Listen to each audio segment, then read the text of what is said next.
അമ്മയുടെ സ്വന്തം അടുക്കളത്തോട്ടത്തിൽ നിന്നും ഈ കയ്പിൻ്റെ രാജാവിനെയും പറിച്ച് കൂടെ കുറച്ച് കൊമ്പന്മാരെയും കൂട്ടി നമ്മളൊരു കറി വയ്ക്കാൻ പോവുകയാണിന്ന്. അതിനായിട്ട് അമ്മ തന്നെ പച്ചമാങ്ങയുടെ കാലത്ത് അരിഞ്ഞ് ഫ്രിഡ്ജിൽ സൂക്ഷിച്ചിരുന്ന കുറച്ച് മാങ്ങ കഷ്ണങ്ങളോട് കൂട്ടി. ഇതാകുമ്പോൾ പച്ചമാങ്ങ വേറെ വാങ്ങിക്കണ്ടല്ലോ, എത്ര നാൾ വേണമെങ്കിലും ഇതിങ്ങനെ സൂക്ഷിച്ച് വയ്ക്കാം. ഇനി കൂട്ടിനായിട്ട് ഇഞ്ചി, വെളുത്തുള്ളി, ഒരു സവാള, 2 തണ്ട് കറിവേപ്പിലയും കൂടെ കൂട്ടിയപ്പോൾ കറിക്കുള്ളതെല്ലാം സെറ്റായി. ഇനി ഒരു ചട്ടിയിലേക്ക് ഇതുപോലെ അല്പം വലിയ കഷ്ണങ്ങളാക്കി തന്നെ പാവയ്ക്ക അരിയണം.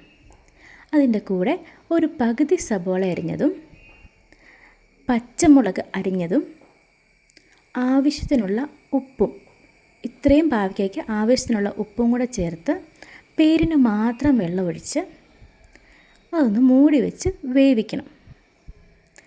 ഇപ്പോഴാണ് ഈ പാവയ്ക്ക വേവുന്നത്.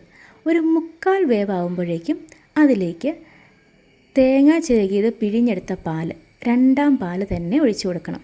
1ാം പാൽ ഒഴിച്ചു കഴിഞ്ഞാൽ ഈ കറി തിളയ്ക്കുമ്പോഴേക്കും പിരിഞ്ഞു പോകും. അതിലേക്ക് ആവശ്യത്തിനുള്ള മാങ്ങാ കഷ്ണങ്ങൾ വിട്ട് മൂടി വെച്ച് ഒന്നുകൂടി വേവിക്കണം. ഇതൊന്ന് തിളയ്ക്കുന്ന സമയം കൊണ്ട് നമുക്ക് പൊടികൾ തയ്യാറാക്കാം. അതിനായി ഒരു ചീനച്ചട്ടിയിലേക്ക് എണ്ണയൊഴിച്ച് ആവശ്യത്തിനുള്ള കടുക് ഇട്ട് അതൊന്ന് പൊട്ടിത്തീരുമ്പോഴേക്കും നമ്മുടെ പൊടികളും കൂടി ഇട്ട് കൊടുക്കണം. വളരെ ശ്രദ്ധയോടെ മാത്രം ചെയ്യേണ്ട കാര്യമാണ്.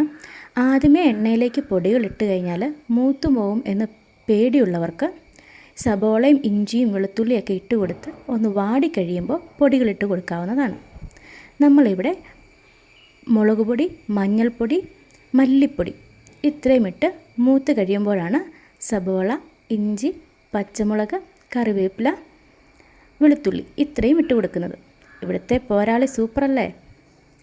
അതിലേക്ക് പാകത്തിനുള്ള ഉപ്പും കൂടെ ചേർത്ത് കൊടുത്ത് ഈ തിളച്ചുകൊണ്ടിരിക്കുന്ന നമ്മുടെ പാവയ്ക്ക കറിയിലേക്ക് ഇട്ട് കൊടുക്കണം. ഒന്ന് ഇളക്കി കഴിഞ്ഞാൽ പാവയ്ക്ക കറി 1/4 ശരിയായി.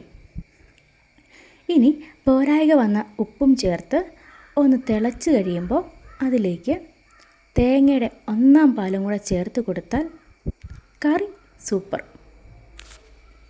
പ്രത്യേകം ശ്രദ്ധിക്കണം, തേങ്ങയുടെ 1ാം പാൽ ഒഴിച്ചു കഴിഞ്ഞാൽ പിന്നെ കറി തിളപ്പിക്കാൻ പാടില്ല. ഒന്ന് ചെറുതായി ചൂടാക്കുകയേ പാടുള്ളൂ. പാവയ്ക്ക കഴിക്കാത്ത ഏത് വീരന്മാരും ഈ കറിക്ക് മുന്നിൽ മുട്ടും കുത്തി വീഴും. അപ്പോൾ നിങ്ങളൊന്ന് ട്രൈ ചെയ്ത് നോക്കൂ.